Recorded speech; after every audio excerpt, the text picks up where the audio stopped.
Swastiastu. Perkenalkan, nama saya Kade Eka Lestari, absen 17, dari kelas 10 PH1. Pada video kali ini, saya akan menjelaskan materi bab 4, mengenai pengaruh agama dan kebudayaan Islam Indonesia. Pada bagian D, bukti-bukti pengaruh Islam yang masih ada hingga kini. D. Bukti-bukti pengaruh Islam yang masih ada hingga kini. Masuknya agama Islam ke Nusantara secara tidak langsung membawa perubahan terhadap kehidupan politik dan sosial budaya Nusantara. Dalam bidang politik, konsep Dewa Raja yang bercorak Hindu-Buddha, di mana raja dianggap sebagai titisan dewa, diganti dengan konsep Islam Khalifah. Sebutan raja diganti menjadi sultan. Selain itu, saat meninggal, sang sultan tidak didarmakan di dalam candi, tetapi dimakamkan secara Islam. Dalam bidang sosial budaya, pengaruh Islam tampak setidaknya dalam beberapa hal. Pertama, tidak dikenal lagi sistem kasta atau pelapisan sosial sebagaimana dalam agama Hindu. Yang kedua, dari segi bahasa, banyak kosakata Arab dipakai atau diserap ke dalam bahasa Melayu dan kemudian bahasa Nusantara. Islam pertama kali masuk ke daerah Melayu, di mana bahasa Melayu menjadi bahasa pergaulan dan bahasa komunitas dalam perdagangan. Seiring perkembangan Islam, banyak kosakata Arab diserap dan dikonvensi ke dalam bahasa Melayu. Sejarawan Jean Gelma Taylor bahkan menyatakan 15% kosakata bahasa Melayu merupakan adaptasi bahasa Arab. Contohnya nama-nama hari yaitu Senin, Isnain, Selasa, Sulase, Rabu, Rabua, Kamis, Jumat, Sabtu, Sab. Nama-nama orang yang juga bercorak Arab seperti Muhammad, Abdullah, Umar, Ali, Hasan, dan Ibrahim. Selain itu, terjadi modifikasi atas huruf-huruf Pahlawa ke dalam huruf Arab, yang kemudian dikenal sebagai huruf Jawi. Ketiga, pengaruh lain yang sangat nyata adalah dalam bidang pendidikan, terutama melalui pesantren. Melalui pesantren, agama dan kebudayaan Islam dikembangkan dan beradaptasi dengan budaya lokal yang berkembang di sekitarnya.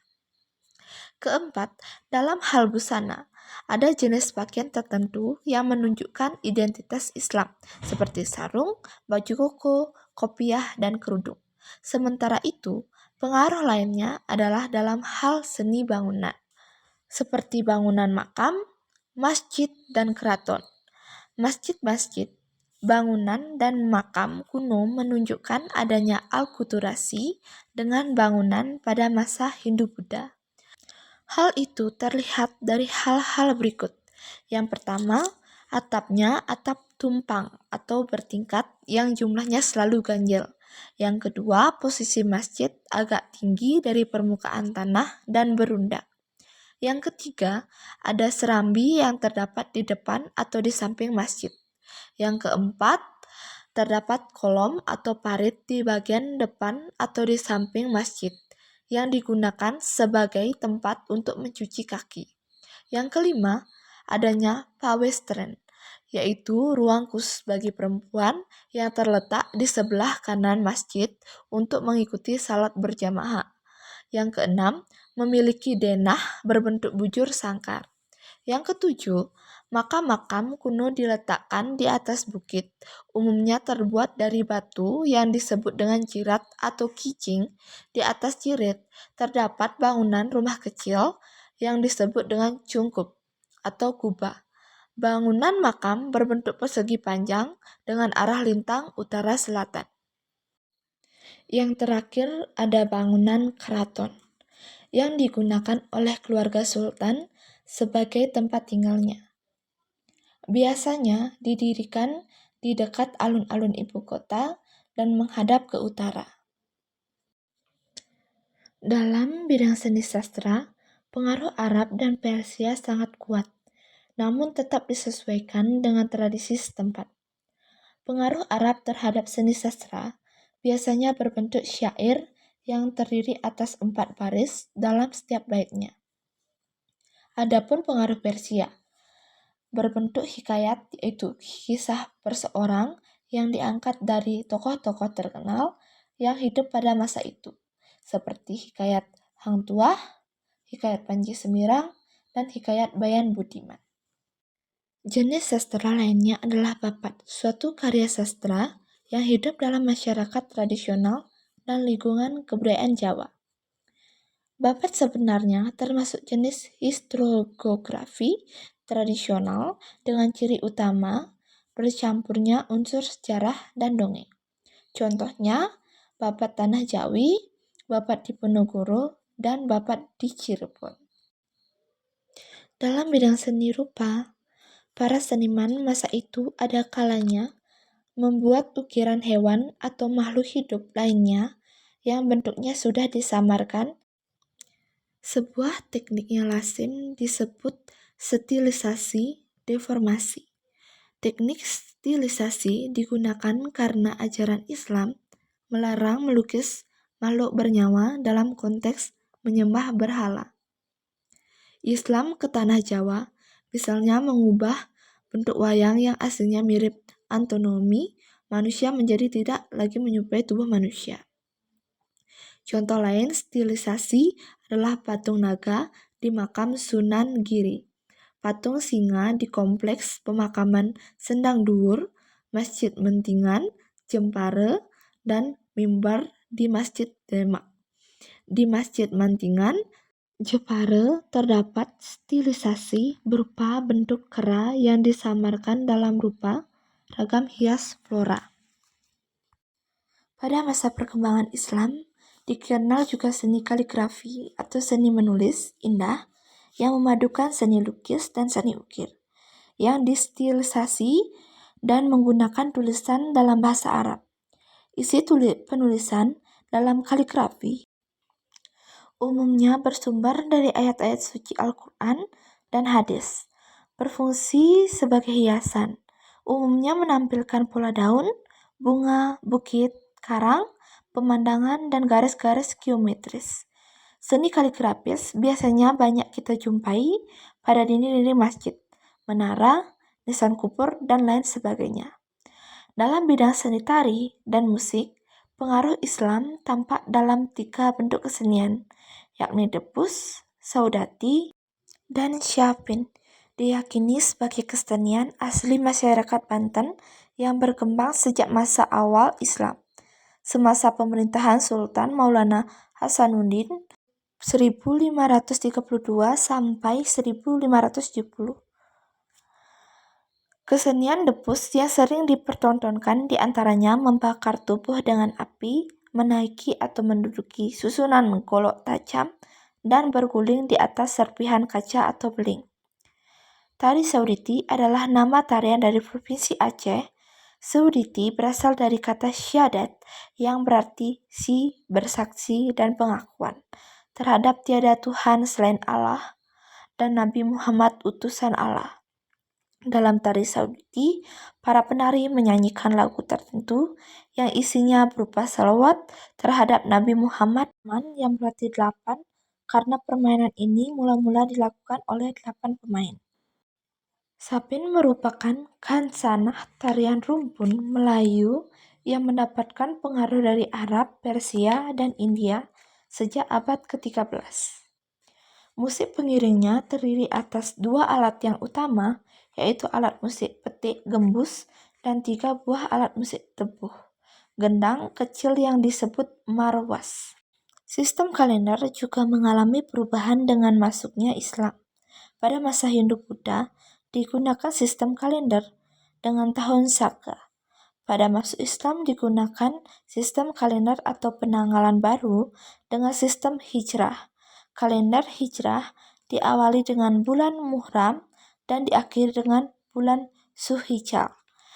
Perhitungan 1 tahun Islam adalah 12 kali siklus bulan yang berjumlah 354 hari 8 jam 48 menit dan 36 detik. Itulah sebabnya kalender Islam 11 hari lebih pendek dibanding kalender Masehi dan kalender-kalender lain yang didasarkan pada pergerakan matahari solar kalender. Sama seperti halnya budaya Hindu dan Buddha, kebudayaan Islam pun mengalami alkulturasi dengan budaya-budaya lain yang telah ada sebelumnya. Yang pertama ada aksara, yaitu alkulturasi budaya Indonesia dan Islam dalam hal aksara yang diwujudkan dengan berkembangnya tulisan Arab Melayu di Indonesia. Yang kedua ada bidang sosial, yaitu masyarakat zaman Hindu-Buddha mengenal sistem kasta. Yang ketiga ada bidang pemerintahan. Dalam bidang pemerintahan terjadi proses alkulturasi pada masa Islam. Gelar raja diganti dengan sultan, suatu kata dari bahasa Arab yang berarti penguasaan kerajaan atau susuhanan, yang kemudian menjadi sunan juga dari bahasa Arab yang berarti yang disembah atau yang dihormati. Penasehat raja berasal dari tokoh-tokoh agama yang disebut kiai. Yang keempat ada bidang seni bangunan. Dalam hal ini, seni bangunan juga tampak jelas terjadi alkulturasi. Hal ini nyata, misalnya pada bangunan pemujaan.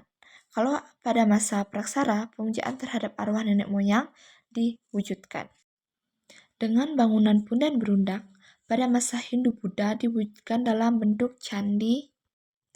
Hal ini tampak pada bangunan makam raja-raja, sultan-sultan Jawa seperti yang ada di Imogiri, Yogyakarta, yang dibangun di atas bukit di mana bangunan makam yang teratas adalah makam Sultan Agung, Raja Mataram. Hiasan pada jirat atau batu kubur berupa susunan bingkai meniru bingkai panel relief bangunan candi pada dinding, rumah, makam, dan gapura. Bentuk alkulturasi dalam hal seni bangunan lainnya terlihat pada bangunan masjid di Indonesia, terutama di Jawa. Bangunan masjid di Jawa berbentuk seperti pandapa, yaitu balai atau ruang besar tempat rapat, dengan komposisi ruang yang berbentuk persegi dan beratap tumpang. Bagian atap bangunan masjid di Timur Tengah biasanya berbentuk kubah. Tetapi di Jawa diganti dengan atap tumpang dengan jumlah susunan bertingkat 2, 3, dan 5. Hal ini mirip dengan bentuk bangunan pura, rumah ibadah agama Hindu. Adanya kentongan beduk yang disembunyikan di masjid sebagai pertanda masuknya waktu sholat. Masjid yang dibangun di dalam kompleks makam atau di tempat yang dianggap keramat disebut masjid makan. Masih menggunakan ornamen yang bercorak Hindu-Buddha, gapura beratap dan berpintu, yang merupakan jalan masuk kompleks makam keramat, yang disebut Kori Agung warisan Hindu. Sedangkan gapura Candi Bentar juga warisan Hindu. Selain itu, ada pula gapura yang berbentuk candi. Yang kelima ada bidang seni rupa. Dalam ajaran Islam dilarang menggambarkan makhluk hidup dalam bentuk lukisan ataupun patung. Yang keenam ada bidang kesusastraan. Dalam hal kesusastraan, sangat nyata terjadi proses alkulturasi dengan kebudayaan Hindu-Buddha. Karya sastra memang dipengaruhi oleh sastra Islam yang berasal dari Persia. Misalnya, dalam kisah Bayan Budiman, Amir Hamsyah, dan cerita 1001 Malam. Namun, pengaruh Hindu-Buddha dan Jawa lokal juga masih nyata. Pengaruh kesusastraan Hindu terhadap kesusastraan Islam terutama berasal dari dua kisah epos terkenal, Mahabharata dan Ramayana, serta cerita Panji. Yang ketujuh, ada seni pertunjukan.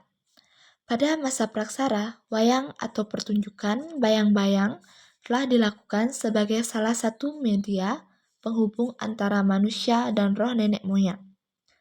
Orang yang mementaskannya, perantara, disebut saman.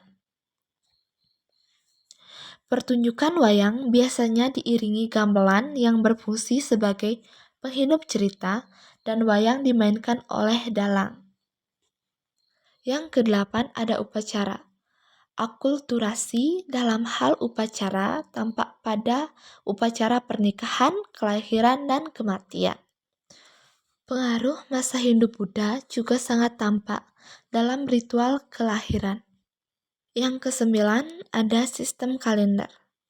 Penggunaan sistem kalender merupakan salah satu bentuk alkulturasi sebelum budaya Islam masuk ke Indonesia. Masyarakat Indonesia sudah mengenal kalender Saka, kalender Hindu yang dimulai tahun 78 M. Dalam kalender Saka ditemukan nama-nama pasaran hari seperti Legi, Pasing, Pon, Wage, dan Kliwon. Setelah Islam berkembang, Sultan Agung dari Mataram menciptakan kalender Jawa dengan menggunakan perhitungan peredaran bulan Komariah seperti tahun hijrah Islam. Sekian video dari saya ucapkan